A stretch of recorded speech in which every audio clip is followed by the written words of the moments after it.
గత కొంతకాలంగా ప్రభుత్వ రంగ సంస్థల్లో వాటా విక్రయిస్తున్న కేంద్రం కొన్ని సంస్థల్ని విలీనం కూడా చేస్తోంది.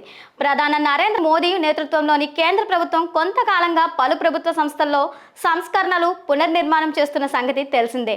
ఇప్పుడు మరొక రెండు ప్రభుత్వ సంస్థలు అయిన power finance corporation, REC limited విలీనం కాబోతున్నాయి.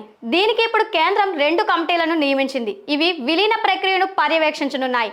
ముఖ్యంగా ప్రభుత్వ రంగ సంస్థల్లో పెట్టుబడుల ఉపసంహరణ, ఆస్తుల నగదీకరణ, వాటా విక్రయం చేపడుతోంది. ఇంకా చిన్న సంస్థల్ని పెద్ద బలమైన సంస్థలుగా మార్చేందుకు విలీనాలు కూడా చేస్తోంది. ఇందులో భాగంగానే ఇటీవల రెండు ప్రభుత్వ సంస్థలు పవర్ ఫైనాన్స్ కార్పొరేషన్, దాని అనుబంధ సంస్థ బ్యాంకింగ్ ఇతర ఆర్థిక సంస్థ ఆర్ఈసీ లిమిటెడ్ విలీనం కానున్నాయి.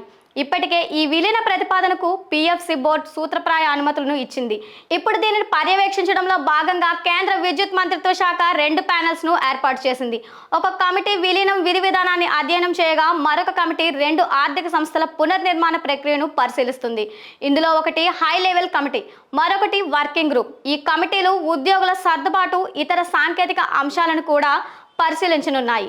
విలీనం తర్వాత కూడా ఈ సంస్థ ప్రభుత్వ రంగ కంపెనీగానే కొనసాగుతుందని, బోర్డు సభ్యుల్ని నియమించే అధికారం కూడా కేంద్ర ప్రభుత్వానికే ఉంటుందని అధికారులు స్పష్టం చేశారు. ఈ విలీనం తర్వాత కూడా సంస్థ సుమారు 11.5 లక్షల కోట్ల లోన్ బుక్తో అతి పెద్ద విద్యుత్ రంగ ఫైనాన్స్ సంస్థగా అవతరించనున్నట్లు తెలుస్తోంది.